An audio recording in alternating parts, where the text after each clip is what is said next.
வணக்கம் நண்பர்களே. தமிழ்நாடு நிதிநிலை அறிக்கை 2025-26 இன்று தாக்கல் செய்யப்பட இருக்கிறது.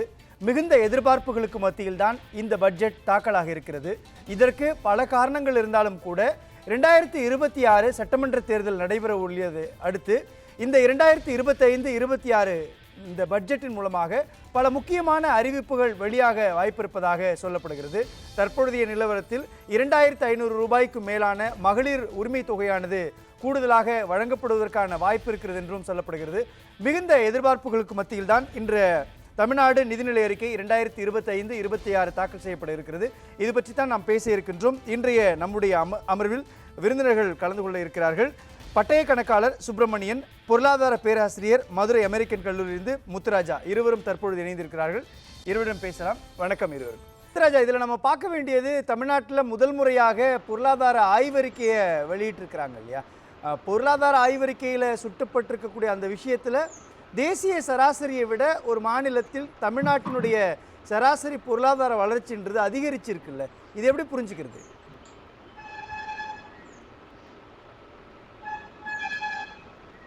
வணக்கம். எல்லோருக்கும் வணக்கம். சரியான பார்வையில நீங்க இந்த கேள்வியை கேட்டிருக்கீங்க. ஏன்னா உங்களுக்கு தெரியும், ஒரு புதுமை முயற்சியாக தமிழக பொருளாதார முன்னேற்றத்திற்காக தமிழக பொருளாதார ஆய்வறிக்கை வெளியிடப்பட்டிருக்கிறது. அது தேசிய அளவில் இருக்கக்கூடிய எக்கனாமிக் சர்வே ஆஃப் இந்தியாவை ஒட்டிய ஒரு மெத்தடாலஜியா இருந்தாலும் கூட ஒரு புதுமை திட்டம். இரண்டு விதத்தில் அந்த ஆய்வறிக்கை நம்ம பார்க்கணும். ஒன்று ஒரு உலகளாவிய இந்திய அளவிலான பார்வை, இன்னொன்று உள்ளூர் பொருளாதார அடிப்படையிலான பார்வை. உலக அடிப்படையிலான தேசிய அளவிலான அடிப்படையில் பார்க்கின்ற பொழுது அதனுடைய மெத்தடாலஜின்னு பார்க்கிறோம். கூறுகளை அழகாக ஆராய்ந்து என்னென்ன சிக்கல்கள் இருக்கிறது, என்னென்ன மாற்றங்கள் கொண்டு வரலாம், என்னென்ன வலிமைகள் இருக்குது என்பதெல்லாம் ஆராயப்பட்டிருக்கிறது. அப்படி பார்க்கின்ற பொழுது தேசிய அளவில் ஒப்பிடுகின்ற பொழுது நம்மளுடைய வளர்ச்சி வீதம் அதிகமாக இருக்கிறது, வறுமை ஒழிப்பு வீதம் அதிகமாக இருக்கிறது, பெண்கள் முன்னேற்றத்திற்கான வசதிகள் அதிகமாக இருக்கிறது, தொழில் முன்னேற்றத்திற்கான வாய்ப்புகள் அதிகமாக இருக்கு. இதையெல்லாம் நாம் அதிகமாக பாசிட்டிவ் பாயிண்ட்ஸ் பார்க்கலாம். அதே சமயத்துல தமிழ்நாட்டில் இருக்கக்கூடிய பொருளாதார சிக்கல்களை அடிப்படையாக கொண்டு இந்த பொருளாதார ஆய்வறிக்கை நாம் பார்க்க வேண்டும். இந்த பொருளாதார ஆய்வறிக்கை தமிழக பொருளாதாரத்துடைய சில சிக்கல்களையும் கையாண்டு இருக்கிறது. உதாரணமாக இன்இக்வாலிட்டின்னு சொல்றோம், எக்கனாமிக் இன்இக்வாலிட்டி.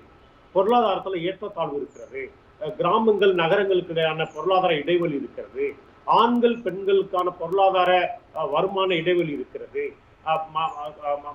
அதாவது அரசாங்க பள்ளிக்கூடங்கள் மற்ற பள்ளிக்கூடங்களுக்கு இடையான இடைவெளி. இவையெல்லாம் இப்படி பொருளாதார இடைவெளிகளை சரி செய்வதன் மூலமாகவும் பொருளாதார முன்னேற்றம் அடைய முடியும் என்பதை வலியுறுத்தியிருக்கிறது. அதைத்தான் எல்லோருக்கும் எல்லாம் என்று குறிப்பிட்டிருக்கிறார்கள். உண்மையிலே இந்த ஆய்வறிக்கையும் இந்த ஆய்வறிக்கைக்கான முயற்சியையும் நாம் பாராட்டப்பட வேண்டும். ரெண்டு விஷயத்தை நான் மறுபடியும் சொல்லணும். ஒன்று, இந்தியாவிலேயே வளர்ச்சி அடைந்த மாநிலங்களில் மிக முக்கியமான மாநிலமாக தமிழகம் விளங்குவதால் நமக்கு சில சிக்கல்கள், எதிர்பார்ப்புகள் அதிகமாக இருக்கும். உங்களுக்கு எப்பவுமே ஒரு வளர்ச்சி அடைந்து வருகின்ற பொருளாதார சூழல்ல மக்களும் மீடியாக்களும் உலகளாவிய பார்வையில எதிர்பார்ப்புகள் அதிகமாக இருக்கும். ஒரு பின்தங்கிய மாநிலமாக இருக்கின்ற பொழுது இதைத்தான் செய்வாங்க, வேற வழி இல்லை அப்படின்ற மாதிரி இருக்க சூழல் வேறு. இன்னைக்கு தமிழகத்துல எதிர்பார்ப்பு அதிகமா இருக்கிறது. அது காரணம் 3 விதமான எதிர்பார்ப்புகள். ஒன்று, மத்திய அரசாங்கமும் மாநில அரசாங்கமும் இருக்கக்கூடிய சென்ட்ரல் ஸ்டேட் பினான்ஸ் ரிலேஷன் சொல்லுவோம். மத்திய மாநில நிதி பிரச்சனைகள், பகிர்தல்ல பிரச்சனைகள். உங்களுக்கு தெரியும், கடந்த 3-6 மாதங்களாக இந்த பிரச்சனை இந்திய அளவிலே தமிழக அளவிலே பேசப்பட்டு வருகிறது. இரண்டாவது, நமக்கான பொருளாதாரம், தமிழ்நாட்டுக்கான பொருளாதாரம், இண்டிஜினஸ் எக்கானமின்னு சொல்லுவோம். அதே அடிப்படையான விஷயங்கள். இந்த அடிப்படையில் பார்க்கின்ற பொழுதுதான் அந்த எல்லோருக்கும் எல்லாம் என்பது ஒரு காந்திய பொருளாதாரத்தை நோக்கி, ஒரு அமைதி பொருளாதாரத்தை நோக்கி, ஒரு மகிழ்ச்சி பொருளாதாரத்தை நோக்கி செல்கின்ற விஷயமாக பார்க்கப்படுகிறது. ஆங்கிலத்தில் சொல்லுவாங்க டோட்டல் டெவலப்மெண்ட் சொல்லுவாங்க, மொத்த வளர்ச்சின்னு சொல்லுவாங்க. எல்லோரும் நாங்கள் இன்புற்று இருக்க வேண்டும். அந்த அடிப்படையில் பார்க்கின்ற பொழுது கட்டாயம் சில மானியங்கள் அறிவிக்கப்படும். யாருக்கு என்றால் கிராமப்புற மாணவர்களுக்கு. இல்ல, இதுல பொருளாதார ஆய்வறிக்கையில கிராமங்களினுடைய மேம்பாட்டுக்காக என்ன விஷயம் செய்யப்பட்டிருக்குது? நம்ம பொருளாதார ஆய்வறிக்கையை டீட்டெயில்டா பாக்குறப்போ நகர் சார்ந்த வளர்ச்சி சராசரியாக எல்லா நகரங்களினுடைய வளர்ச்சி சம பங்கீட்டு அளவுல இருக்கு. அப்படின்றப்போ கிராமங்களை உள்ளடக்கிய ஒரு வளர்ச்சியை தமிழ்நாடு வாங்கியிருக்குதா? நீங்க சொல்றப்போ காந்தியன் எக்கனாமிக் அப்படின்னு சொல்றீங்க இல்லையா? காந்திய பொருளாதாரம் அப்படின்றது ஒரு கிராமப்புற பொருளாதாரம். ஜேசி குமரப்பாவிலிருந்து நிறைய பேர் அதுக்கான திட்டங்களை வகுக்கிறாங்க அப்படின் பொழுது கிராமங்களை உள்ளடக்கிய வளர்ச்சியை இது காட்டலையே, நகரங்களை உள்ளடக்கிய வளர்ச்சி தானே இருக்குது. இல்ல, ஆய்வறிக்கையில சொல்லப்படக்கூடிய விஷயம் அந்த நகரங்களுக்கும் கிராமங்களுக்கும் இடையான இடைவெளி அதிகரித்திருக்கிறது என்பதை அவர்கள் குறிப்பிட்டிருக்கிறார்கள். அப்படி என்றால் கிராமப்புறங்களுக்கு, கிராமப்புற மேம்பாட்டுக்கு, கிராமப்புறம் சார்ந்த பள்ளிகளுக்கான வசதிகளை ஏற்படுத்த வேண்டும் என்ற எண்ணம் அவர்களுக்கு இல்லாமல் இந்த கருத்தை பதிவு செய்ய முடியாது. நம்ம வந்து ஒரு கொள்கை தான், எல்லோருக்கும் எல்லாம் என்பது ஒரு எக்கனாமிக் பாலிசி, ஒரு எக்கனாமிக் அப்ஜெக்டிவ். அதை ஒரு குறிப்பிட்ட காலத்துல உடனடியாக செய்ய முடியுமா என்பது முடியாது. உங்களுக்கு தெரியும், ஒரு யுனைடெட் நேஷன்ஸ் எஸ்டிஜின்னு சொல்றான், நீடித்த நிலைத்த வளர்ச்சிக்கான இலக்குகளுடைய நோக்கமே அதுதான், எல்லோருக்கும் எல்லாம் கிடைக்க செய்வது. அந்த அடிப்படையில் பார்க்கின்ற பொழுதும் நிதி ஆயோக்குடைய முக்கியமான நோக்கங்கள் ஒன்றும் இந்த எல்லோருக்கும் எல்லாம் சோர்ந்து செல்வது. அந்த அடிப்படையில் பார்க்கின்ற பொழுது கட்டாயம் நகர்ப்புற வளர்ச்சியோடு தொடர்புடைய கிராமப்புற மேம்பாட்டுக்கான திட்டங்கள் அறிவிக்கப்படும். உங்களுக்கு தெரியும், அவங்க அந்த ஆய்வறிக்கையில சொல்லப்படுகின்ற பொழுது கோயம்புத்தூர், திருப்பூர், மதுரை, திருநெல்வேலி இப்படிப்பட்ட நகரங்கள் கிராமங்களை தொடர்புடைய நகரங்களை எல்லாம் அதிகமாக முன்னேற்ற வேண்டும் என்பதை இங்கே வலியுறுத்தப்பட்டிருக்கிறது. அப்படி என்றால் மறைமுகமாகவும் நேரடியாகவும் கிராமப்புற மேம்பாட்டுக்கும் கிராமப்புற மக்கள் சார்ந்த மேம்பாட்டுக்கும், குறிப்பாக rural entrepreneurship or village entrepreneurship சொல்றோம். நம்ம இன்னைக்கு பேசக்கூடிய இன்னோவேட்டிவ் பிராக்டிசஸ், ஸ்டார்ட் அப், இது எல்லாமே கிராமங்களுக்கு சென்றடைய வேண்டும் என்பதையும், வங்கி கடன்கள், நிதி உதவிகள், இவைகள் எல்லாம் கிராமங்களுக்கு சென்றடைய வேண்டும் என்பதற்கான அறிவிப்புகள் கட்டாயம் இந்த வரவு செலவு திட்டத்திலே வரும் என்று எதிர்பார்க்கிறோம்.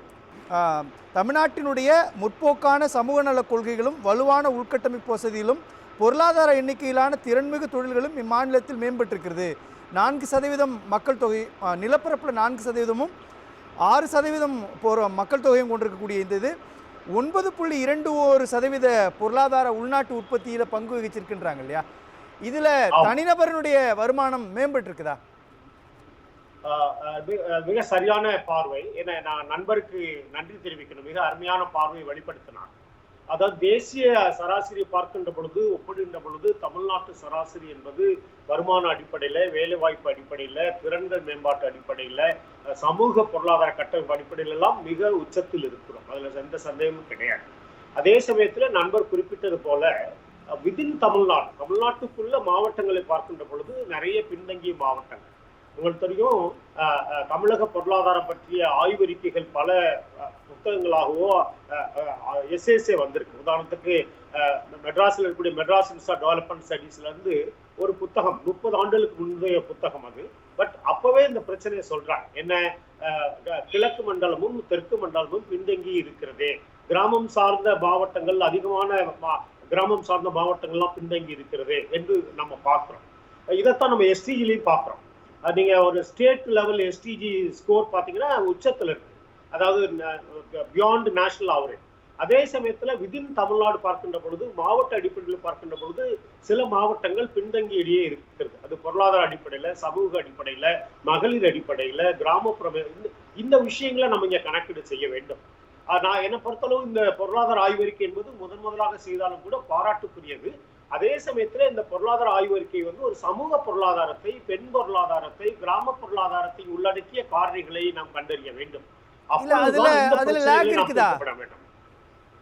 இல்ல லாகிங் இல்ல, அது மிஸ்ஸிங். ஏன்னா உடனடியாக அதை நம்ம சொல்ல முடியாது, ஏன்னா இது ஒரு முயற்சி. ஆனால் வருகின்ற காலங்களில் கட்டாயம் இந்த பொருளாதார ஆய்வறிக்கை என்பது பொருளாதார காரணிகள் மட்டும் அல்லாமல் சமூக காரணிகள், கலாச்சார காரணிகள், பண்பாட்டு காரணிகள், கிராமப்புற காரணிகள், பெண்கள் சார்ந்த காரணிகள் எல்லாம் உள்ளடக்கிய ஒரு பொருளாதார ஆய்வறிக்கை வரும்.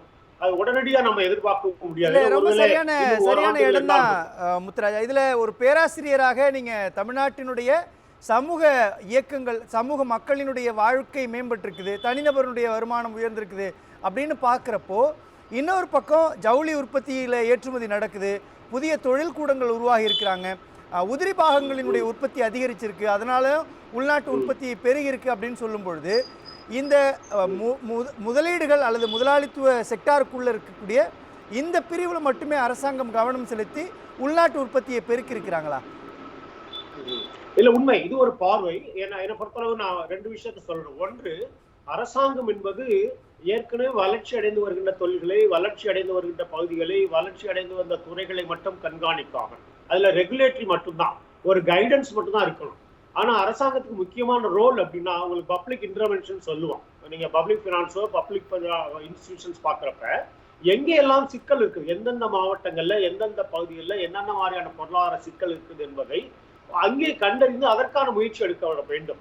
ஒரே மாதிரியான பொருளாதார கொள்கை எப்படி நம்ம தேசிய அளவுல பெருக்கின்ற பொழுது ஒரு மத்திய அரசு பொருளாதார கொள்கை சில இடங்கள்ல பெரிய வேலை செய்யாது, பல இடங்கள்ல வேலை செய்யும். அதே மாதிரி மாநில அளவில் பொருளாதார கொள்கை உருவாக்குன்ற பொழுது ஒரு டீசென்ட்ரலைஸ்ட் எக்கனாமிக் பாலிசின்னு சொல்லுவாங்க.